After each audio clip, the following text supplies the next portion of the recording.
So another couple of things that you were very influential in, and I think you deserve to get the credit for it tonight, is Mick Foley. When he came to the WWF, he was Mankind, but then in '97 you did these promos with him, the sit-down interviews, where it ended up that he gave you the mandible claw. And then a couple of months after that, Rocky Maivia, who had not been connecting as a babyface, turned heel on August 11th in 1997. So you had these two guys. One of them was now opening up and showing you, parts of his past and all this stuff. And then another guy would become The Rock, one of the biggest stars in wrestling history. Talk a little bit about those two guys and evolving their characters to become the success that they did. I think Mick Foley probably has more in common with all of us here tonight than probably anybody I ever hired on the roster, with the exception maybe of John Cena. The only other major star that knew the WWF history and trivia better than some of those guys was Mike Tyson. Mike Tyson had it down pat, man. He was a massive wrestling fan and could quote things chapter and verse. Foley was an overachiever, a very bright guy, had tried to be hired in WWE 3 or 4 times, been turned down. He'd had a few tryout matches. And I knew him from WCW because I helped facilitate him coming there. I liked him, and we had some issues in our locker room. See, people understand a lot of why people are hired and why they're so valuable. When you have an immature locker room, or you have a locker room where you've got a couple of incumbents that are not great citizens, and they're bad influences on your younger talents, you really need some stability in your locker room. And it's not that Mick was going to be the guy. He was going to be a guy that was very valuable in that regard. So I knew that he was not a drug guy. He was not a boozer. He was not going to flunk any tests. He was going to give us great effort. He could work heel or babyface. But the main thing I needed... He would crawl across hell with gasoline britches on to get to a show. You never had to worry about Mick. Well, I needed a heel to work with Undertaker, because I was a booker. I'm booking all the house shows. So that tells you 2 things. The old wrestlers that became bookers made you think that it was the hardest job in the world. My God, it's just, nobody else could do this but me or a guy like me. Come on, get out. If you got a good imagination and you use logic and common sense and you book things that as a fan you'd like to see, there you go. So Mick, I needed a heel to work with Taker. When you have I learned this from Bill Watts. Bill Watts is a 300-pound, 6'3", 300-pound baby face. And he always was very careful in the heels that he brought in, because they had to be so good, because if Bill was going to sell, which is imperative, believe it or not, selling is imperative to the success of any wrestling match, he knew that he had to, he had to have a guy in the ring with him that people believe could kick Bill's ass. So I had to have a heel that could work with Taker that could match up with him. So I go to Taker. He knows Mick. He worked with him in WCW. He liked him. Everybody liked Mick. He's a good hand. He can do whatever you need, brawl, wrestle, whatever. So I go to Vince, and he turned me down. And so I was persistent. He said, here's what I'm going to do, JR. He said, you're new on this job.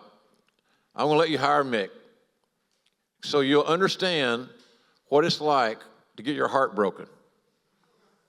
And he meant that. Here's the deal. See, there'll be rumblings. Somebody will laugh like, oh, he's an evil guy. Someone will go, oh. There's a whole lot of different emotions there, because you don't know Vince. You think you do, but you really don't. He was trying to protect me from getting gut and quartered by somebody I really, truly believed in that was going to fart and fail. And I didn't believe Foley was going to fail. And luckily he didn't. So we have Foley come in, and Foley and I are doing an interview, like sitting here like these guys in a little studio. It's dark back there, kind of like you guys out there can barely see you. And Vince snuck in and was watching. And I remember we did this interview all extemporaneously, no script, no writers. Not one writer was there that I can remember. TV crew, Foley and me, that's it. But I knew what Vince wanted and what we talked about booking-wise. So you do the logical interview. No rehearsal, just sit down and do it. And Vince stuck in after work, and it's late. He comes in, and we didn't know he was there. And we had a break like a bathroom break or a tape change or something. So we cut, and we're going to finish, and we hear these hands clapping. It's the boss. He likes us. And for Mick, that was for me, it was cool too, don't get me wrong. But for Mick, after being turned down, and then kind of being on a flyer, maybe hey, he may get there, he may get over, he may not. Probably won't. He might break your heart, JR, type deal. Mick, it was like he was stamped, accepted. So I felt good for him on that deal. So that was Mick's thing. And Mick, of course, went through all his incarnations, and now he's the Raw general manager and so forth and so on. So he was really he's done amazingly well. And same thing with writing his book. I was very lucky because being his boss and doing the payoffs and doing the booking, I got to read his book, his first book, page by page as it was being written, longhand. And it was just, I read about 10 pages, and I'm thinking, this is the most magnificent thing on wrestling I have ever read in my life. And I'm really surprised that somebody hasn't made a movie about it, quite frankly. But nonetheless, Mick is ultra talented. Who's the other guy you asked about? And then we had The Rock, Rock. Rocky Maivia. Let me say one thing really quickly about Mick also. It's been a blessing and a curse. He got over so strong, and he's become the idol of so many of the younger generation of wrestlers who think that he got over by taking those bumps. Mick had an unorthodox body and an unorthodox look. He got noticed for taking the bumps. He actually got noticed more by the promoters and bookers for taking the bumps than he did really by the fans. But everybody who's tried to copy him, think about this. They couldn't cut the promo. They didn't have the psychology. They also weren't a person that, regardless of whether he was Mankind or Mick Foley or Dude Love or Cactus Jack, you liked that guy, right? When you watch him on TV, you like that. You don't he's not necessarily your hero. You like him as a friend. That's something that he had that almost nobody has, and you can't buy it or borrow it. You have to have it. And when he was Dude Love one time, he said, I feel like I'm cheating the fans, Corny, because I'm not doing the bumps. I'm not taking it.